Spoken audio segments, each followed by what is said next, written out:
салом бинандагони хабартиҷӣ. Ҳасан Рӯҳонӣ, раиси ҷумҳурии Украина, ба ҳамтои украинии худ Владимир Зеленский дар робита ба суқути ҳавопаймои Боинг 737 тамос гирифт ва расман барои ин иштибоҳи бузург бахшиш пурсид.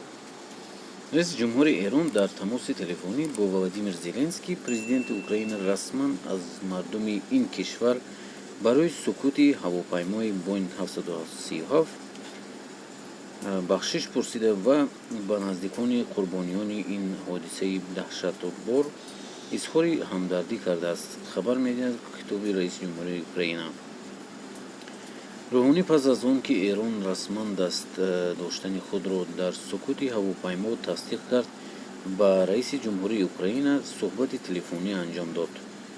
китоботи раиси ҷумҳурии Украина мегӯяд, ки тамоси телефонӣ бо дархости Ҳасани Рӯҳонӣ, раиси ҷумҳурии Эрон, сурат гирифт.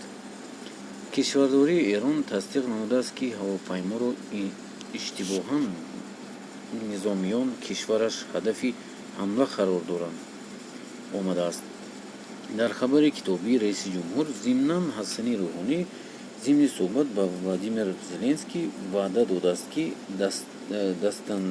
дастнадогарони ин ҳодиса даҳшатбор ҳатман ба ҷавобгарӣ кашида мешаванд.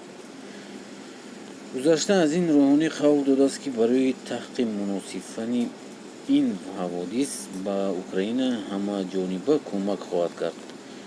ҳамчунин ҷуброни ин зарари калонҳаҷм ба Украинаро низ ҷониби Эрон ба зимма гирифтааст. ёдовар мешавад, ки ҳавопаймои Боинг 737 ки украинӣ субҳи 8 январ дар Эрон суқут кард.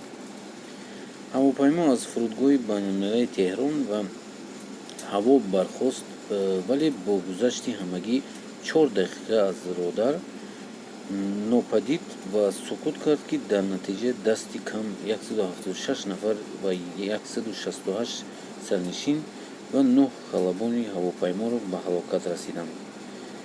маълум гардид, ки савори ин ҳавопаймо шаҳрвандони 7 кишвар аз қабили Эрон, Украина, Канада, Швейтсария, Афғонистон, Британияи Кабир ва Олмон буданд.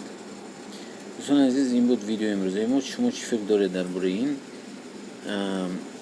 Эрон оё пул медиҳад ҷуброн пулӣ или намедиҳад? ҳатман нависед дар комментарий.